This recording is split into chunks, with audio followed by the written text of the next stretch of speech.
What's up, everybody? Welcome to another episode of the Surf and Sales podcast. We are deep into the dog days of August. It's hot as hell here, Richard, in Texas. I'm melting. We've had God knows how many days in a row of north of 100 degrees.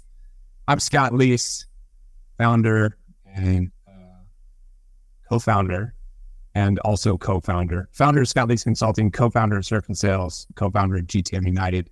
Here with my partner, Richard Harris. How's it going, Richard? Good, my man. Have you checked the temperature of your pool? Like, is it over 90 degrees? Well, over 90 is like 85. There you go. Like, you know, that reminds me of like the water temperature in Costa Rica at Surf and Sales, which people should come to. Yes, when is Surf and Sales with Richard? It is in November and December this year at surfandsales.com. A few slots left. And again, every guest who comes on, it's really, we're just here to try and pitch them to get them to come. So we'll introduce the guest in a minute and see if we can convince him to give us his credit card, see if Scott can pull out his old school one call close techniques and get that credit card pulled out of his wallet before we get off. It's like a live test. And by the way, our guest helps founders turn content into clients. So that's literally what we're trying to do right now, is take this content and turn it into a client. So we'll see if we can pull this off. Our guest today on the Surf and Sales podcast is Mr. Luke Shalom, and we're going to introduce him in just a second. We'll bring him on the show, but before then, Richard is going to tell everybody about what's going on at our wonderful partner, HubSpot. Yeah, absolutely. So if you're anything like Scott and I, we just want to work on vacation. We want to be on vacation and work maybe an hour a day. That's our ultimate goal. And in order to do that, you need some AI tools, right? Like, you've got to be able to have some tools out there that work, that support what you're trying to do, and essentially help you save some time in the day. HubSpot's done that. Their CRM can now do research, pull reports, summarize the info, craft the content, and write the copy. So imagine being able to have all that stuff at your fingertips, have it delivered to you, have it available while you're on vacation, so you don't have to actually run a report. Maybe you do spend a little bit of time, like most of the overworkers that we know. But it can also save you a ton of time each week. Imagine if it saved you 45 minutes a day. Scott, what would you do with an extra 45 minutes a day in your life, which is almost 5 hours a week? What would you do? What would I do with an extra 5 hours a week? That's one round of golf. That's exactly what I would do. Right, exactly. I would get off at noon on Fridays, right? Like, that's what I would be doing. So this is what HubSpot's AI tools can do in addition to their CRM. So please be sure to check them out at HubSpot.com. All right, Scott, back over to you in the studio. Without further ado, Mr. Luke Shalom, all the way from the UK. What's going on, Luke? What's going on, guys? It's an absolute pleasure to be on the show. I'm a big fan. I remember listening to the show like back when I first started getting into audience photo like 12 months ago, thinking, I wish I could be out chatting to those guys talking about serving and sales. Here we are now. Here we are. Absolute pleasure. Here we are now. Well, tell everybody a little bit about what you do. I mentioned that you help founders turn content into clients. Your company is Grow Solo. Tell the people like kind of who you are and what you've been up to. Yeah, so my CV is an absolute car crash. Fundamentally unemployable. I've been in many jobs over the last like 7 years. I'm sure if any of my ex-bosses watch this, they'll probably be nodding their heads like in agreement to that. So like, I had a storied like past, like, which brought me to like audience building and LinkedIn. Like, I ran like nightlife events and companies in the past, like running raves like across like the UK, like Ibiza, like Berlin. I was like a DJ for the best part of 7 years. When I'd finally like got rid of all my brain cells, I thought, hey, like maybe it's time to like make some money. So like what happened was I got more into tech recruitment. I was building teams for like tech consultancies up and down the country, stepped into an artificial intelligence tech sales job, missed my quota in the last quarter, basically had to leave, got fired, ended up in another job in sales, started to get a bit better at it, started booking some appointments, and then ended up working for a podcasting agency, which gave me an idea for the service business I run now, which is Grow Solo. And at the same time as all this, started doing a little bit of writing on the internet, because at the time I was making YouTube videos that only my mom and my nan watched. That was the truth of it.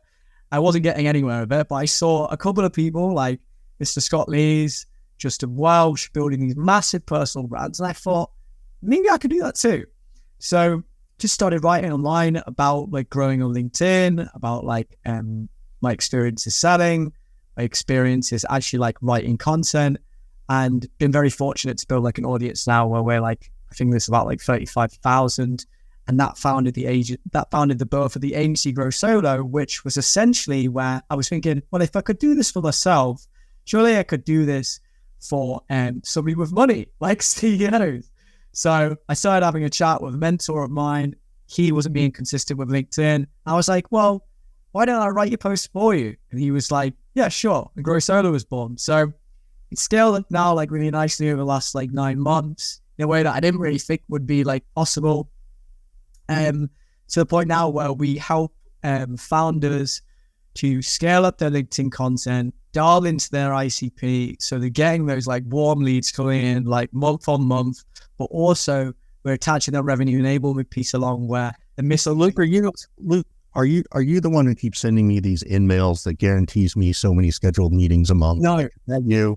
This makes it scary. No, it's not. But it's the gap in the market really with personal branding at the moment is everybody's like out here shouting about like this tangible ROI, but the real tangible ROI comes from the ability to convert the engagement that you generate with a personal brand into qualified meetings with your ICP. That is the missing link. And that is what we're trying to achieve at the business at the moment. That is probably the worst, like in a nutshell approach. I feel like I'm in some sort of interview right now. I'm getting like flashbacks. Yeah, we're gonna Scott on like me looking at his watch at the wall going, and out on the quality of the deconstruct Luke's elevator pitch. Yeah, Scott, on a scale of 1 to 10, Luke, on a scale of 1 to 10, how well was your elevator pitch there? What would you give yourself? Listen, brother, like it's all good. Like we're just shooting the. Give me a number. What are you gonna give me? A 7? You can't choose 7 because everybody cops them all. I can't possibly like grade myself. Like I give like Julians and grams. How about you facing personal brander? Like, do you know what I mean? Like it's over 10. Do you think that the expectations that people have around building a brand are completely out of whack? Like, I think that people think that you can have this meteoric rise, and they don't see how long, it takes.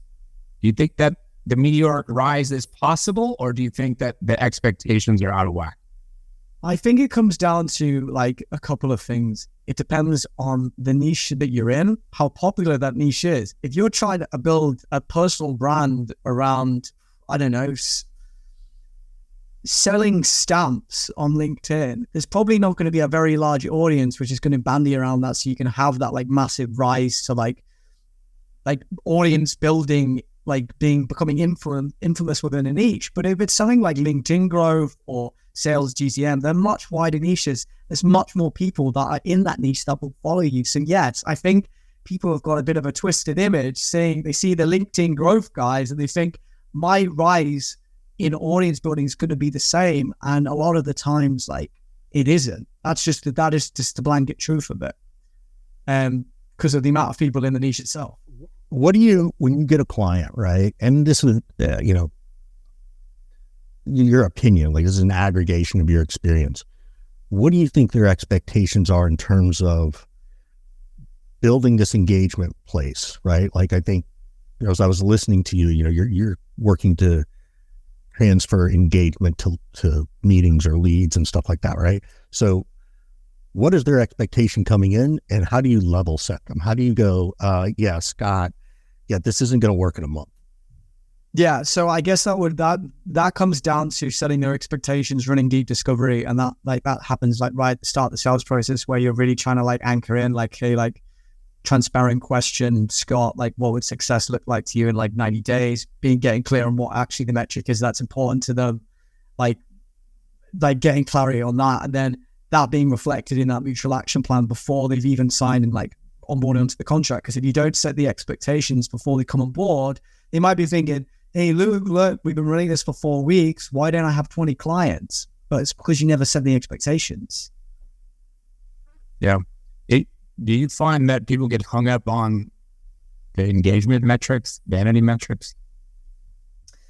Depending on what is the metric that was most important to them originally, because then you've got to remind them on like what the parameters you set. Like if say somebody said to me like, hey Luke, look, I'm gauging the success of this engagement on us getting up to the point of like 10 signups within like 6 months, and that will add like, I don't know, like 5 figures of attributable revenue.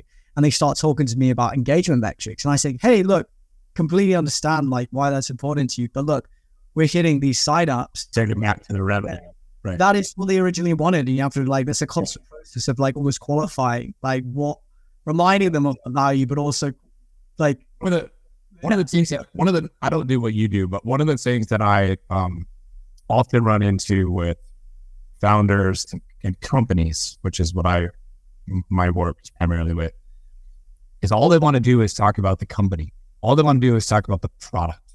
And then there's a real reluctance to like deviate from that and kind of open up, be vulnerable, talk about their background. I mean, anybody who listened to you give your story there at the beginning, like you started with vulnerability. You're like, yeah, sort of sucked. I got fired. I fell into this. It's like, that's very scary for some people, right? And so I'm always trying to tell people, like, you have to open up. You can't just talk about your product all day long or your service all day long. It's boring as hell. It's dull. Do you find that that's common? And if so, like, how do you get people to open up so they're willing to talk more about, you know, some authentic real life stuff, personal stuff? That's a really, really good question. And that is something that I do find challenging myself. Because it's like a fine line. Like you do need a level of vulnerability for a personal brand for it to be authentic, right? But there's a fine line between it adding to the authenticity of the brand and actually damaging credibility. Like I think there's only so much you can reveal. But in regards to like what, maybe you disagree with me in that respect, like that's okay. But what I'd say with partners is it comes down to the relationship you have with the client. And also, I think in that initial period, we do something called like a story mapping piece where we get clarity on like what their like founder story is. It could look like something like this. It would be like, imagine a time in your life where something happened right along their like founder journey. You're looking at like the internal struggles. What were they going through at the time? How were they feeling? The external struggles, what was going on externally to them within this story. And then like, there's other facets of like, what was the spark event where everything changed? Was there a guide? Was there a mentor? And then you could ease them into the story by just like almost writing it down, being objective and say like, hey, which of this story would you feel comfortable sharing? And then once you've set the guidelines of what you're like, they are happy to share, then you can create content around that. And rather than it just being like, hey, let's ad hoc do this on a call, and maybe you reveal something that actually you don't want shared. And that some might raise problems down the line. I don't know if I answered that in the best possible way. You did. I've got a different approach with me on this one too. And my shorter answer would be something like, Scott, what the shit? You're really confident about your product. Why are you so not confident about yourself? What are you ashamed of? I love it. Well, and again, what's stopping you? What's stopping you from sharing it, bro? Yeah. Like, what's your fucking problem, dude? But, Scott knows me well enough to know that, that sounds like something Richard would say, but Richard will say that here, but he might not say it in front of somebody. The blunt end of the night. Yeah. You're not wrong. You're not wrong. Yeah. That will resonate with some people, but I see a lot of people just really struggle with that element. I'm going to interrupt one more time. Sorry, Scott. Luke, you sort of said, hey, they may not want to reveal something, which is interesting. My wife tells me all the time, because I talk about anxiety and depression and mental health, that, a lot of people aren't as far in their journey as I am, right? And they're not comfortable talking about stuff, which is fine. Scott's pretty open about his stuff too. What are the things that you think people want to hold back from? And then what do you help? And the reason I'm asking this is for those listening, what would you say is okay to start to share, right? Because I think I agree with you. A lot of times people are like, when you ask them to be vulnerable, they think we're saying be vulnerable about your most vulnerable thing, which is not what you're trying to say, right? Like you're saying, hey, you don't have to go and tell everybody, you had 3 DUIs and, whatever, or something like that. Like, that's not what we're talking about, how do you help them find that balance? Because I agree with you, this authenticity and being able to be vulnerable and emotional about something, what is that? How do you coach them to that? I think a lot of people struggle with that. So in my mind, I always think of the before and after diet picture, like the guy who's like really overweight, down on his luck, depressed, like no girlfriend, like nobody goes near him. But then the after picture. That was me 30 years ago. Yeah. Guy with the 8-pack, the rip, like the abs, like the probable business, all this stuff.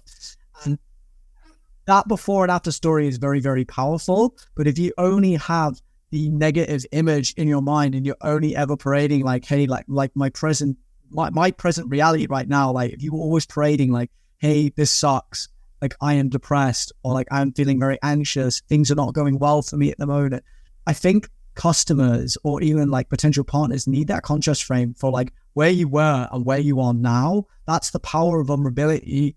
I think if you always go on about the negatives with what's very current for you, it does run the risk of people going like, is this guy credible? Like, will this guy carry my business? Will he be able to deliver me results? And I know that sounds really like, I'm not trying to shame anybody who's talking about their current burnout or like mental health. I released a post the other day about anxiety, but the framing of that idea is always anchored towards like where I was and where I am now.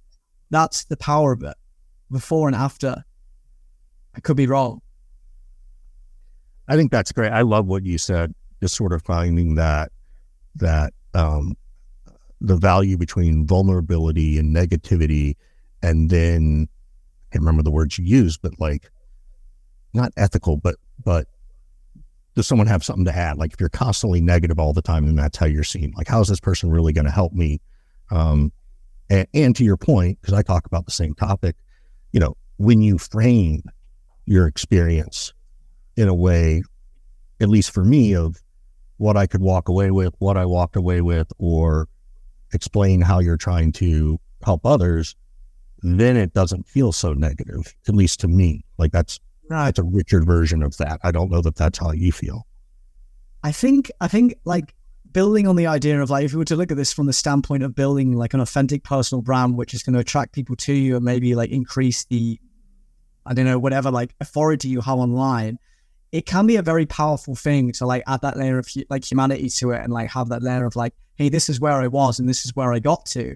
But I think if it's happening in your present day, and that could almost question your credibility, or question like maybe your ability to provide a service to like your ICP, I wouldn't share information which could potentially like throw a spanner in the works. Like it's like shooting yourself in the foot. Like if I turn around and started saying like, we're not delivering for any of our clients, like we've got clients leaving left, right, and center, like who's going to want to work with me? That's just the reality of it. They won't, like, because it's damaging your credibility. But I don't know. Like, what do you think, Scott? I think people worry too much about, we worry too much about what people are going to think. Richard said to me one time, a long time ago, even X segment of the population has money too. You got to spend money. He was saying this to me in the context of like, you better be careful of what you say, Scott, or like this segment of the population won't want to work with you. And I'm like, well, I really don't want that segment's money. I really don't care. I want to just like be who I am, say what I feel and think. And that will, in my opinion, draw the right types of clients, partners, recruits, whatever, all of the stuff I want my way. And I don't care about the people that turn away and kind of go down a different direction. So if I'm a founder or a solopreneur or whatever, I'm trying to build like a brand, what I feel is you should be who you are and lean into that, because in leaning into it, it will bring the right people your way. And anybody who judges you and is like, oh, I don't want to work with this company because the founder was talking about their, personal struggles or whatever, or some mistake that they made, I don't want to work with that person anyways. That's why I'm for him. Yeah, fair. That isn't exactly what I'm saying though. Like what I'm saying is I'm saying it's a really important point to like showcase like your struggle, showcase the parts of the story which weren't always like people hate perfection. Perfection is just ultimately creepy. If you know that somebody is like gone from a hard time to a better place, it makes that person more relatable, it makes that person more trustworthy. Like Yeah, but a lot of people don't want to talk about that because they think that by talking about that, somebody won't want to work with them. Yeah. So what I'm getting at, somebody who feels that way is not somebody worth working with anyway. 100%. But what I'm saying is for it to be an effective founder story, you could shoot me down and disagree with this. I think there does need to be a transformation there. Like it's not always going to be like sunshine and roses in your case. You can be honest, but if you can say like, this is where I was at this point, especially your story, that's why I really like your story. Because you're like, I had these health problems and then I overcame them and I built this massive business. Sure. For me, you instantly become more trustworthy, more aspirational because of that transformation. Yeah, you have to talk about, well, I get that. I agree with that. Let's talk about something that may or may not threaten you in particular, but all of us. How long do you think it'll take before AI has the capacity to do all of this kind of content creation, brand building stuff, rendering you and your service useless? You could say never. You could say never, and then I'm totally wrong. No, you know what? Like, I think, candidly, on the personal branding ghostwriting space, I reckon I've been thinking about this a lot recently. I reckon there's a sell-by date of max 2 years. And then the whole thing explodes in on itself. Every AI, if GPT-5 comes out at the end of the year and it can write copy as good as a copywriter, then yeah, like it's going to make the service like redundant. But at that point, it will be the job of the entrepreneur or the job of the creator is to like, it's going to move towards more knowledge work, right? Like, can I build the prompts that will help them to create these processes? Can I build the sales processes which can allow them to close more deals? If they've got this content sorted, it's just going to evolve. Like that's. So I disagree. When it gets to that point when there's a copy editor, right? Scott still doesn't want to take time to work with ChatGPT to do it, unless the service is such that here's your post for today, Scott, right? If that happens, then Luke, you might be out of a role. But even then, someone still needs to manage all this and execute on it. Now, again, in 5 years or 10 years, the copywriting piece may be connected to the LinkedIn, which is connected to the, right, like for how we all do business. That might change. But at the end, Luke, I'm still, part of the reason Scott's hiring you or I'm hiring you is to save me time so I can go do something else. Right. And so there's some, so I don't think it's as dire, right? If anything, does it help Luke scale? Right? If Luke's got 10 clients and the machine's working well enough to send the right message for Luke to use for all 10 of those people at 5 a.m, and Luke can copy and paste it versus sitting there having to figure it out himself. Well, now all of a sudden Luke can scale himself. And do Scott and I really care whether you wrote it or the machine if we think it sounds like us? It's an interesting question. I think that there is a sell-by date, to use Luke's phrase, which I love. There is a sell-by date where all of those things that you're mentioning when you're saying like, well, if this, then that would be a problem. Right. All of those things are going to happen. Oh yeah, right. But then there'll be a new if. 2 months from now, or 10 years from now, or 20 years from now. But then who's going to monitor it for you, Scott? Fucking AI that monitors it for me. Scott, even though HubSpot's our CRM, what is your CRM, Scott? I'm just saying it could be a different robot. Right. But Scott will never employ a robot. No, but maybe true. What I was going to say is what will happen is it will force the business owner like Luke or like us to evolve. Yes. Yeah. And or diversify. Here's the thing that I find interesting, and maybe Luke can shed some light on this. Yeah. The last 3 years have been ripe with chatter about you need a side hustle, you need to diversify your income streams, all this kind of stuff. And then somebody starts doing that. and they end up leaving their full-time job for whatever reason, and they become a solopreneur. Yeah. And they're all in on their business. Well, what if that particular line of business disappears or is in trouble? Why aren't you diversifying as a creator, solopreneur, business owner? Like if Luke's ghostwriting service disappears, where does Luke's business go next? That's what I think about all the time. Yeah. I'm always trying to be involved in lots of different things to kind of safety net myself in case one of my businesses just like tanks and the robots chill it completely. Like, what else could I be doing that the robot can't get at yet? That's what I'm thinking. One of those startups that you invested in is going to IPO. Like, what are you advising about 100 Yeah, times? exactly. That's exactly right. Like, where else can I earn? According to Scott, they better IPO in the next 6 months. And they better, way better, buddy. Well, they should have IPO'd, A couple of them. Yep.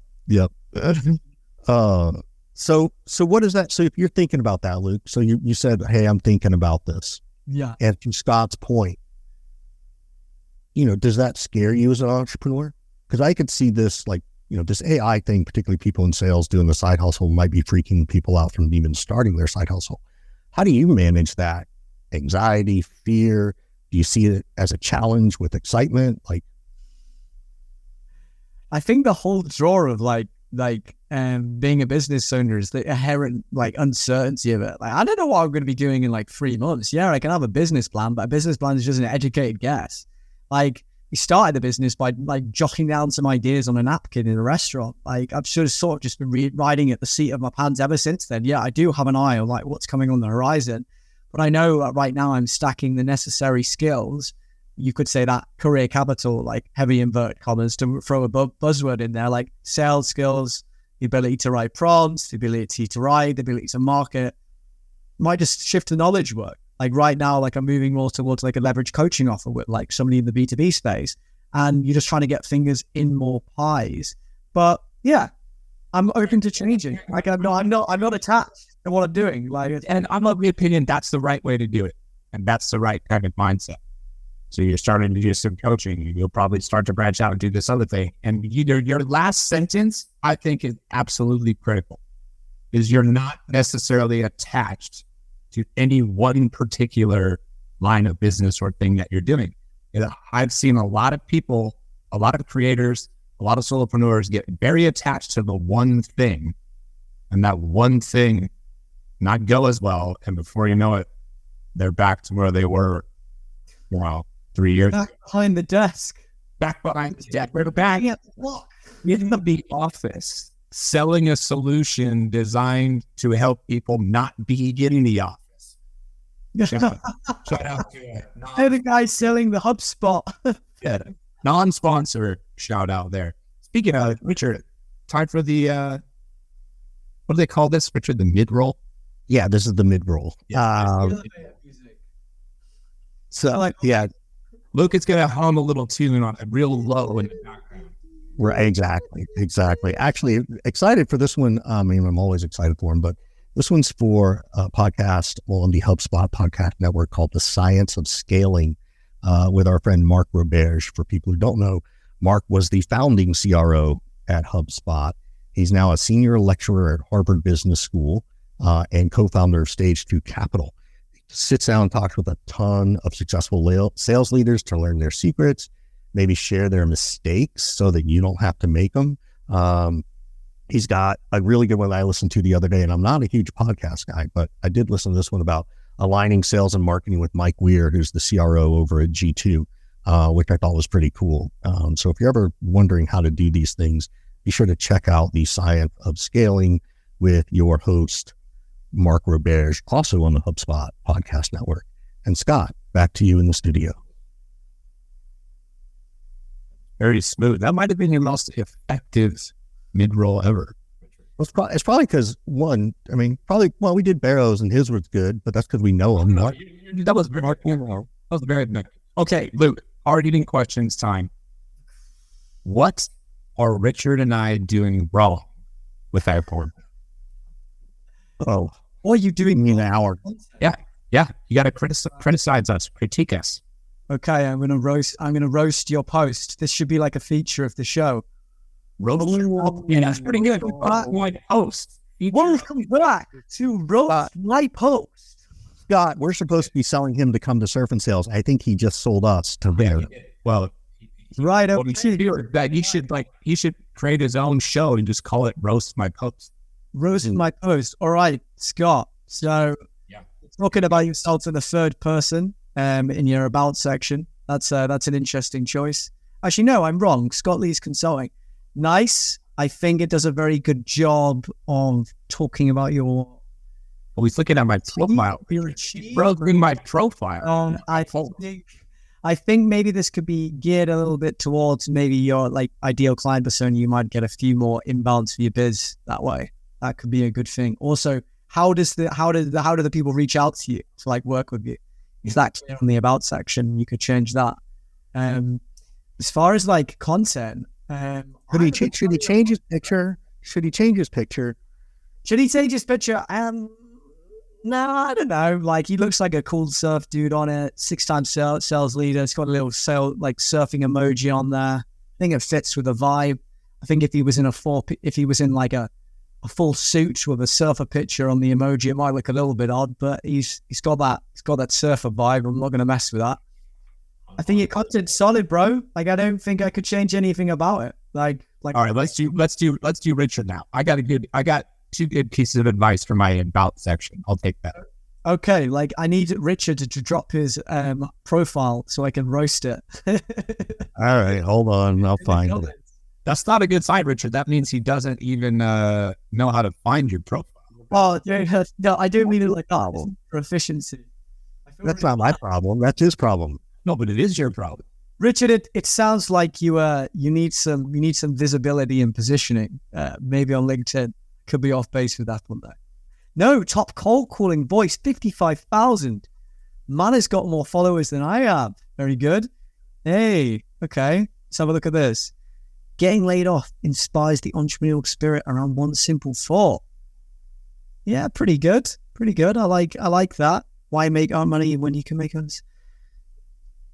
I think maybe you could start like maybe your post with like a bit more of a polarizing line. Like I think that why make money for others when you can make it yourself is a stronger line to start with than getting laid off instead. That is a good line.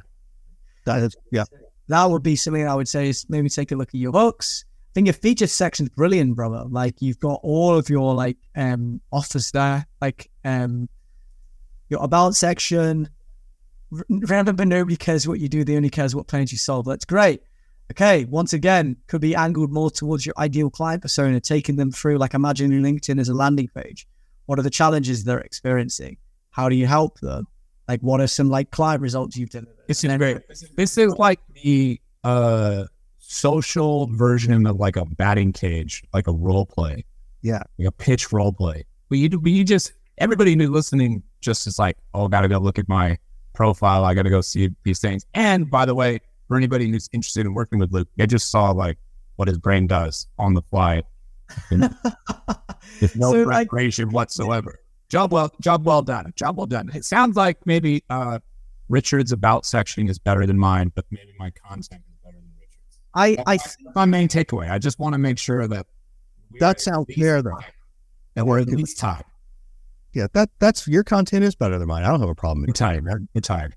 So, we're getting towards the end of the show here. We like to flip things around and say, can we be helpful to you? Do you have any questions for us? And just try to serve you a little bit. Okay. You guys have been running businesses for far longer than I have. I'm very green to entrepreneurship. If you could go back to the age that I am now, the age of 28, and knowing what you know now, what would you do? At the age of 28, am I at the age of 28 in 2023 No, in this current time period now, with all the lessons learned, what would the advice that you'd give yourself to 10x your results? Sounds so cliche, but that's what I want to know. It's tough because you've done what I wish I'd done at 28. Like that's an honest answer. And the honest answer is you're crushing us at 28. Yeah. You were 28. Then, like, what you're doing now, but you know what I mean? Like, what are you going on?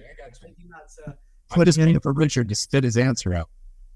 So I think the question would be, and I don't know you well enough, is can you scale this to YouTube or TikTok? Do you want to take this capability you have, right, of essentially each piece of content you help write isn't a piece of content on LinkedIn. It's an asset that could be used everywhere. And what's your approach to that based on your client's needs? That might be one thing, right? Like, so you spent the last year building this out, proving your model, you've got product market fit, right? Is there another piece? Can you take Richard, who's paying you X for LinkedIn, and saying, okay, Richard, I want to go do your Twitter, or I want to go do your this. And you probably need to talk to a bunch of people, see if they even want to do that. Like, if you approach me with it, I'd be like, if I were going to try and expand Twitter, honestly, the only reason I'd want to do it is I just want to get more visibility than Scott does on Twitter. That's because I don't put time into it. Scott puts time into it. So in fairness, he should have more visibility, right? Which means that my ego is making that decision, not my business head that says, oh, here's how I see Twitter to help me with business, right? So finding those, so that might be the one thing I'd encourage you to think about. In the next 6 months, do you need, want, desire? Is it possible to scale this to take your current clients and grow them, as in addition to finding new clients? So increase the LTV of the clients that you already have. Yeah. And just think of everything you do as it's an asset, right? It's not, you write these posts, those are easily chopped up into little tweets. Those are easily TikToked to something, even with animation or whatever. I don't have time to record shit for TikTok. With AI, I might get Brad Pitt to do my stuff and then, just be funny about it. So, but that's my suggestion. Scott, how about you? What I tell myself if I was running my business right now, but I was 28, that's the question, right? Correct. Knowing what you know now about business. I would diversify across platforms, which Richard sort of touched upon, but I'm just kind of saying it in a different way. I've done a really effective job of building my brand on one platform, and frankly, a piss poor to non-existent job of doing it anywhere else. That would be one thing. The second thing would be I would try to start sooner in terms of diversification, which we talked about a little bit before. Diversifying my portfolio of companies and streams of income. I would start sooner. I waited a little bit longer than I would have wanted to. I would be hyper focused on my ideal customer profile and say no to a lot of people that I ultimately said yes to. For example, people who haggle with you about the price. Even when you end up working with them, they tend to be a pain in the ass, in my experience. They haggle about everything. Exactly. People who haggle about the contract, that person ends up being a pain in the ass. So just lessons learned like that. I've gone outside of my ICP a few times because I thought I liked somebody, or because the project was cool, or maybe I needed or wanted the money and got greedy or desperate. All of those I would skip and like literally rather go play golf that day than like do that work for that extra amount of money. Or go surf. Go surf that day. And that's something that we all fall victim to sometimes, because we get greedy and we're like, shit, I can make actually 10K by working with these people. How do I say no to that? Or you're like desperate. You're like, fuck, I haven't closed anybody in, a week. Like, I need this. So I would be a little bit more strict with that to make sure I'm really working with the right people. What else? I would, I know what you do. I don't know what else I would do. I know what you would do. What would I do? you would have started your network effect sooner. Like you grew the network, but you would have found, well, how do I take these 100,000 people on LinkedIn and do even more for them and turn it into a side business? But that's also with, hindsight is full vision now. Like now that you won that, that, right? Yeah. But I know that's probably one thing you would do. Yeah. Did we hit that? Increasing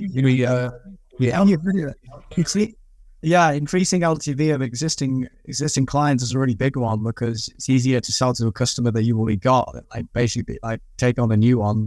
That's a comparing point. That's been something that I was like, how do we turn a deal into a huge deal? Like what's it take for it to be like a next level deal? I keep trying to think like what would have to take to be that. And I think the also thing is like, don't serve people that aren't in the ICP, because if they're not in the ICP, you can't give them replicable results. There's mismatched expectations and you won't deliver, they won't be happy, and there's negative reference out there at the end of the day. So I think that's both like compelling pieces of advice for 28-year-old. Hopefully we don't all get replaced by AI and you can actually apply that advice. Well, by the time you're our age, you might be replaced. But luckily for you, we're so much older than you. That means you got a long time to go and thrive. I'll check people reach out to you. What's the best way? The best way people can reach out to me is on LinkedIn. If you just type in like Luke Shalom, like I'll be the first ranked search result. Should be. Thank God for LinkedIn SEO and having an interesting last name. And they can send me a DM there. Yeah, I'm kind of screwed on that one. Yeah. When was the last time you like searched your name? There's probably a few Scott Leeses. Not a lot, but like I bet there's like 4 or 5. Well, but part of it is it has to do with like if you're already connected to them, it brings that up first and shit like that. So, well, I don't know. Hopefully I'm the best one. All right, so we interrupted Luke. Luke, how else can they get a hold of you on LinkedIn? Is that the easiest? What's your website? Want to get that out? That's the easiest way. The website will be is under construction, as it has been for like the last 6 months. We've been closing deals. We're all that. Priorities in the broadcast. It's got to swing deals, it's got to close deals, revenue matters. I don't need a fucking website. I'll just get out there and sell it. Like, you hear that, Richard? Yep. He's one of my disciples. And a website. Have you not got a website, Scott? Well, I only got one like fairly recently. I did. How long? Well, you got about 4 years. I was doing consulting for like 4 years before I got a website. That's not true. That's a lie. Yes, it is. God, I sat there and write it. No, I'm not talking about when I went all in. I was doing consulting. Oh, on the side for sure. 4 years before I ever got a website. I only got it once I went all in. So the personal brand is the website, man. There you go. Brand is the brand. That's it. Brand. They won't be able to reach out to me on website, but I don't have a domain, so I can't even say it. Like that's a bit disappointing. But Luke Shalom on LinkedIn, hit me up. There you go. That's easy. Makes it easier too. So, Luke, man, this has been a real pleasure. So, Scott is going to ask you now for your credit card in which week are you coming the last week in November or Surf and Sales? Because, the good thing is, Scott, I think we're recruiting in the wrong place because it's the week after Thanksgiving. I think we should be recruiting outside the United States. That's right. Where Thanksgiving doesn't exist. Where Thanksgiving doesn't exist. And also where warm weather doesn't exist. Right. So Luke, you coming? Are you in? Come on. I'm not opposed to it. I'm going to give you that classic objection. I'm going to need to think about it. Yeah. What that means is he needs to close a few more deals. So it does mean that. It means that I really want to come, and I've spoken to Scott about this before. I am trying to persuade a friend to come with me as well. I come on my one. Why do you need a friend? Now you know us. I've got the buddies here. I've got Richard and Scott. Why should I come? What's the elevator pitch for Surf and Sales? Dude, don't worry about them. You need new friends. Yeah, but you worried about them. 2 people coming instead of 1. Don't listen to Richard, Luke. You and I will keep upsell. Are you married? Is that what I need to think about? Are you a married man? God. And on that, ladies and gentlemen, conclude today's wonderful episode of the Surf and Sales podcast. We hope you had fun. We're all busting up laughing. We loved it. Hope you do too. We'll see you next time on the Surf and Sales podcast. Pleasure. Richard's trying to find the stop recording button.